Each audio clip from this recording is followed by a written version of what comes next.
দাদা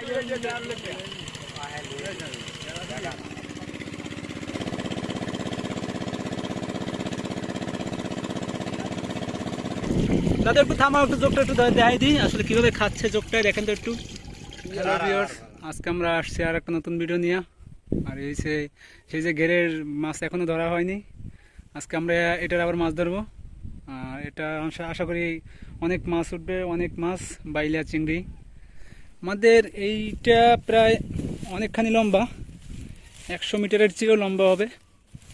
আর এই যে পানিটা শুকিয়ে গেলে আসলে মাছ ধরার প্রক্রিয়াটা শুরু করব। এর পাশেও আছে, এর পাশে আছে এই ওই মোড় আছে, মোড়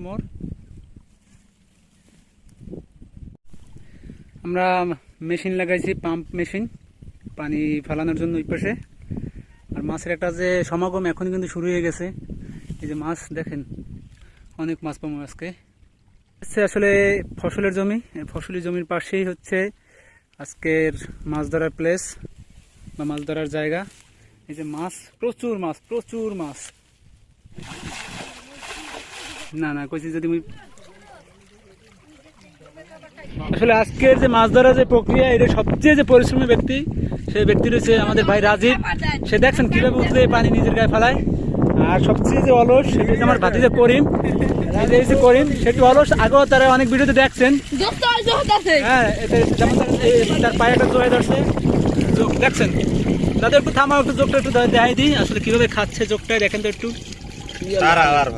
আমরা আসলে মেশিনটা চালু করব। আর এই মেশিন চালু করলেই তো আসলে শুকিয়ে যাবে এই নালাটা।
बड़ा मसला भाई मसला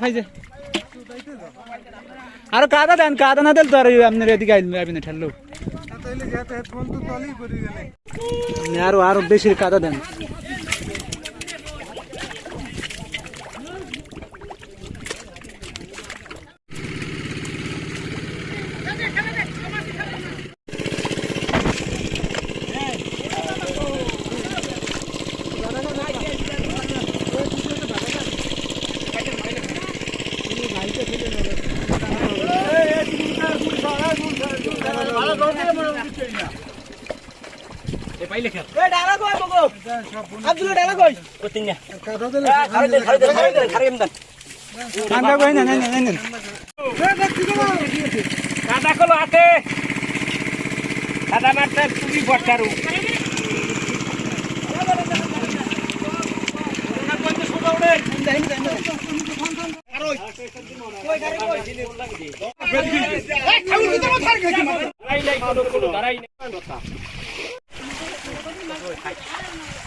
আলহামদুলিল্লাহ ভালো বেড়াই যাই বেড়াইয়া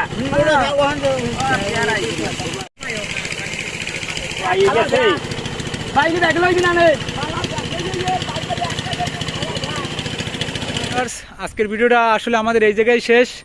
আর এখন পর্যন্ত এই অল্প একটু জায়গা বাকি আছে ধরার, আর বেশি মাছ মনে হয় পাবে না, কারণ যে জায়গায় মাছ বেশি পাওয়ার সে জায়গায় মাছ উঠে আসছে। আর অনেক লোক, প্রচুর লোক মাছ ধরতে আছে। আর আপনাদের সবাইকে ধন্যবাদ আসলে ভিডিওটা দেখার জন্য। আর আমি নিজেও আসলে অনেক কাদা কথা মাখা। ইনশাল্লাহ সবাই ভালো থাকবেন, নেক্সট ভিডিওর জন্য ওয়েট করেন, ভালো একটা ভিডিও নিয়ে আসার চেষ্টা করব।